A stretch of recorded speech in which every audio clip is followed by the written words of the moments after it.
वादा के ना भुलावे रे से ले अरे ना ना ना ना भुलावे। क्या बात है, पर जोरदार हल्ला होनी चाहिए। अरे खास गुजारिश है कि जो लोग झूम रहे हैं आगे बचाओ, थोड़ा सा आप लोग पीछे चले जाए और आगे वाले को ठीक है, लेकिन जो पीछे में है भाई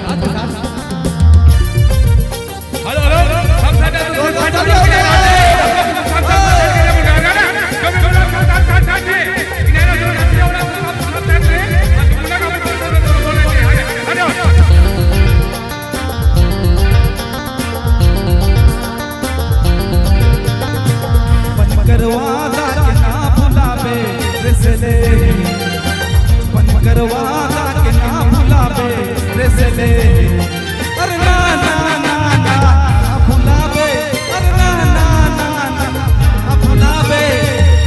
करवादा के ना भुलावे रे से ले करवादा के ना भुलावे रे से ले अरे ना ना ना ना भुलावे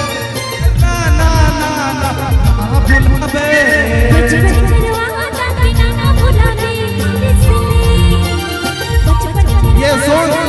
सिर्फ टिंकू भाई के लिए है।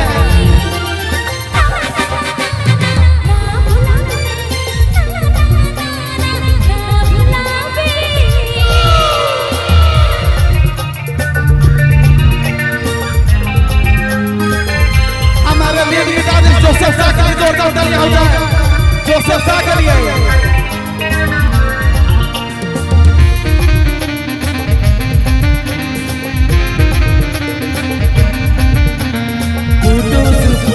के माला बनाए तो के बिना के सजनी बनाए फूलों से फूला के माला बनाए तो के बिना के सजना बनाए हमर प्यार के ना भुलावे जैसे ले तो हमर प्यार के ना भुलावे जैसे ले अरे ना ना ना भुलावे अरे ना ना भुलावे।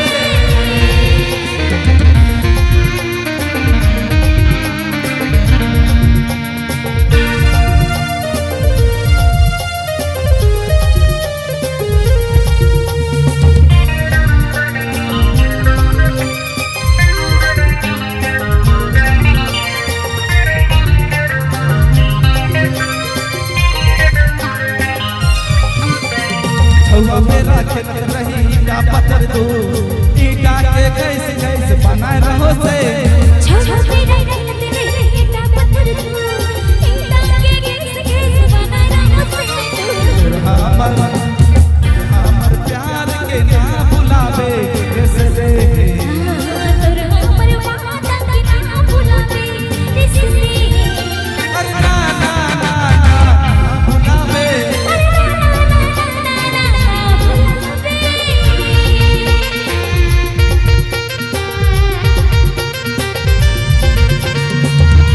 टिंकू बाबू के लिए जोरदार तालियां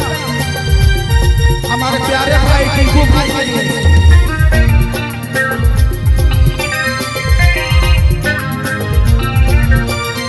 आंबा कर गोटा के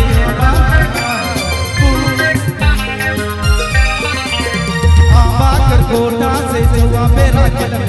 तू कहे कौन बटे मेरे ससुरा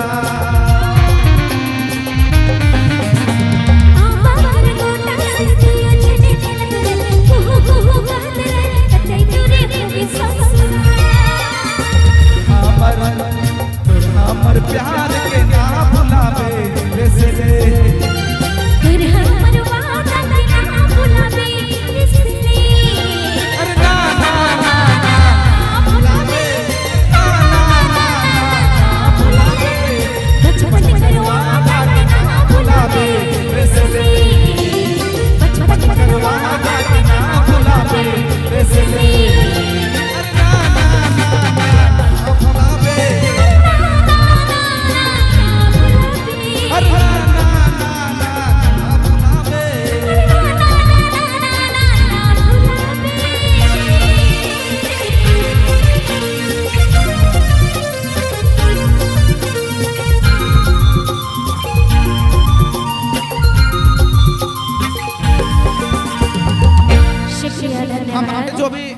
एक बार